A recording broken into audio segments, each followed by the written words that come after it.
7:45 in China now. I'm in Beijing. I just came back from South Korea tonight. I spent 12 days in South Korea, 2 days in Seoul, 10 days in Busan. Met my friends, made some new friends, and I have been living in China for the last 5 months. I really like here. It's a good country. People are great here. I like here. But at the same time now I feel so depressed. Seems like I fall in love with South Korea. I've never seen a country as clean as South Korea. I've never seen people like Koreans. I've never seen this high level of respect to each other, to a person, to your private space. I've never seen that before in any other place in the world, and in China especially. And it seems like I fall in love not only with the country itself, but with the people, and maybe even with one person. It was one day before my birthday. I had a birthday on 15th of June, and I was turning 20. And it was on 14th of June, just a day before I turned 20.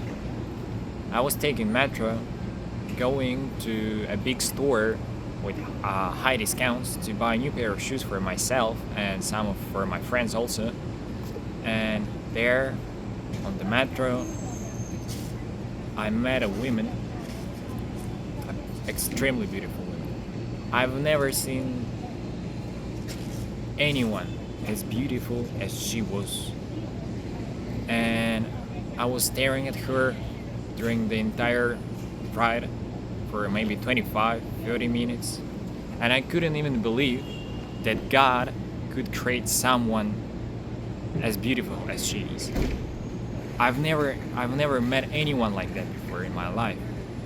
And I just couldn't say anything. I couldn't breathe. So I know that I have to tell her that she's so beautiful. She was the same tall as me. She was kind of skinny. She had beautiful brown curly hair. And it's really not often for Koreans to have curly hair, but it was so beautiful. She was, wow. I couldn't believe that. And she was dropping off one station before mine. And I told like, it doesn't matter. My destination doesn't matter. I have to come to her. I have to tell her what I think. I've never did that before. I have never done that before. It was my first time to tell someone on public, to a random person, that he or she is beautiful. Like, made a compliment. It was my first time in my entire life. And when I told her that she's so beautiful, she started to smile. She was really... Guys, now, after like couple of days since that, I think about it, I remind that, and I still can't believe that. She was so beautiful. Her smile, oh my goodness. And she was so shy because she told me that it's her first time to communicate with a foreign person, and unfortunately she couldn't speak English, so we had to use a translator to communicate.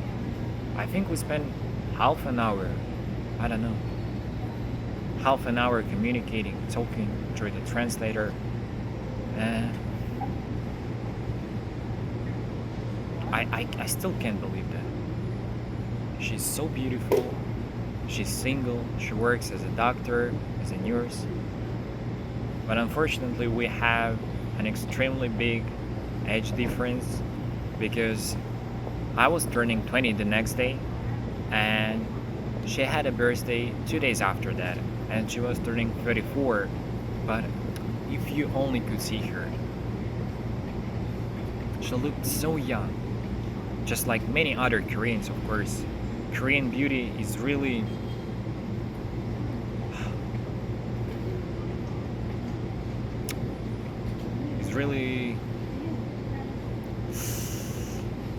Even 30, 40 years old women look so young.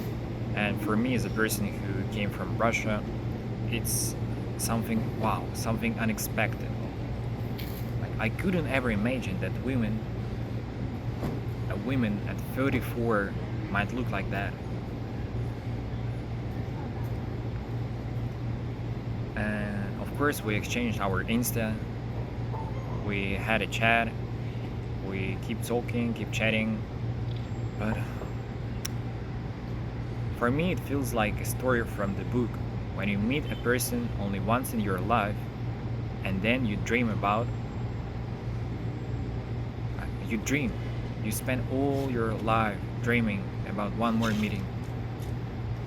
So I hope one day I will come to South Korea again, and I'll be able to meet her in person. And oh my goodness. And now I'm staying in China. I just came back, and I feel so depressed. Not only because of that women, but also I just miss the Korean culture. And for me, of course, I love China. I spent 5 months here, but after visiting Korea, I realized that if I had to choose between two countries where I want to stay, where I want to spend my entire life, of course, I would prefer South Korea. Korean society, Korean way of living, culture, and just how people think fits me much better than China. I really love in Korea that people are free to do everything what they want. Of course, China is also a free country, even despite what people are telling you on social media, on the news, despite what our politics are telling us. China is a free country. You can do everything what you want except saying bad about your government and doing bad things. But at the same time, I feel even more freedom in South Korea. I saw some people studying at the coffee shop, design, talking. They're trying to express themselves as much as they can. They have no limits for that. They have no borders for expressing your personality. And here in China, I don't feel that.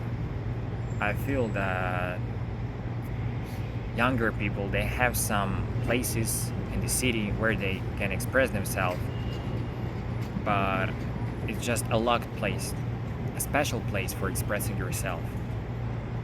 Outside that, you still feel the hard reality, the life, how it is.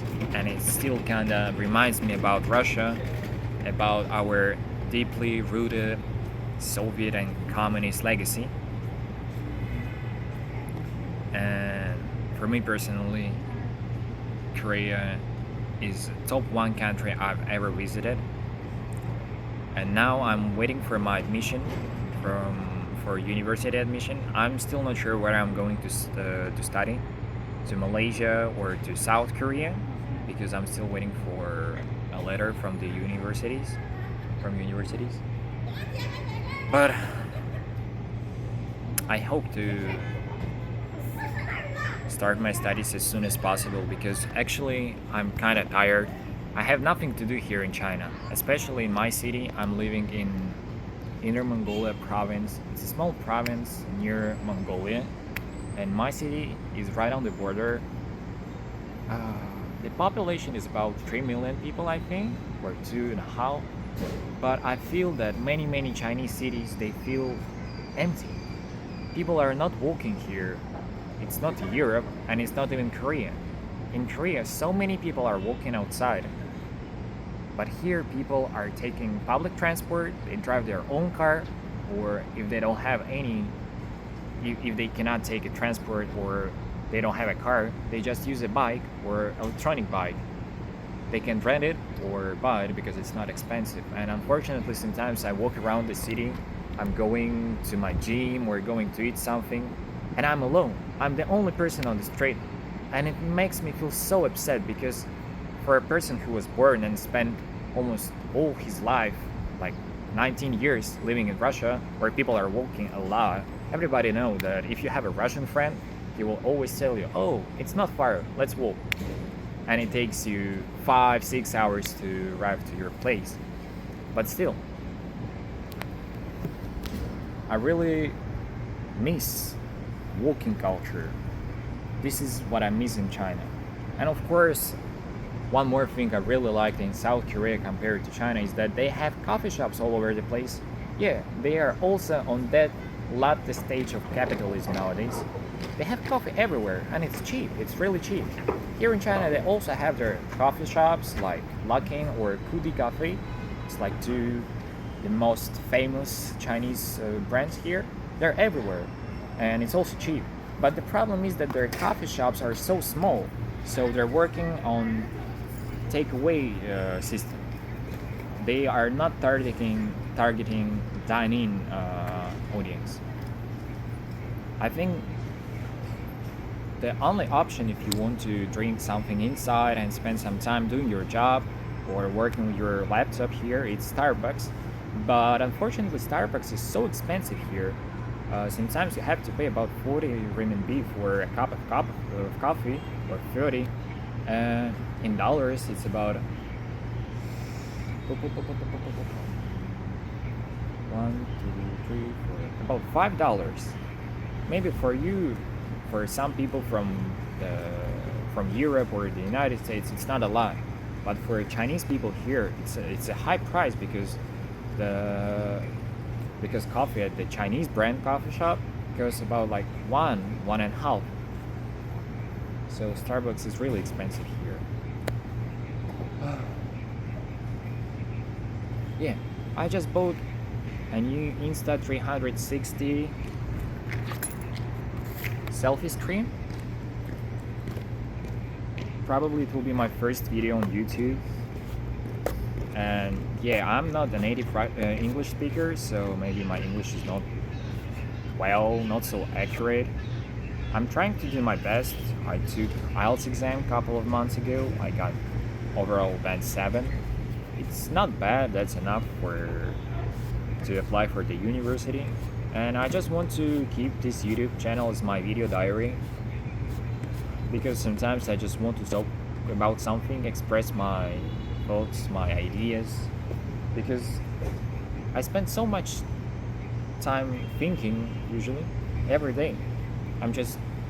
If I have nothing to do, I'm trying not to scroll my phone anymore, not to scroll Instagram Reels or TikTok. I'm trying to think about life, about future, about my studies, family, and just some kind of philosophy. So I want to keep this YouTube channel as my daily diary.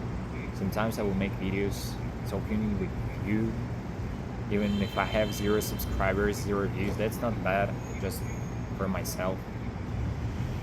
Talking bullshit for 13 minutes, like a podcast or like a voice message from your unemployed friend. So yeah. Peace. Just be happy, keep going, keep being strong, and never give up because it's too early to give up. Only one right time to give up is when you die. If you're dead, okay, you can give up. But if you're still alive, it's better not to give up and keep moving.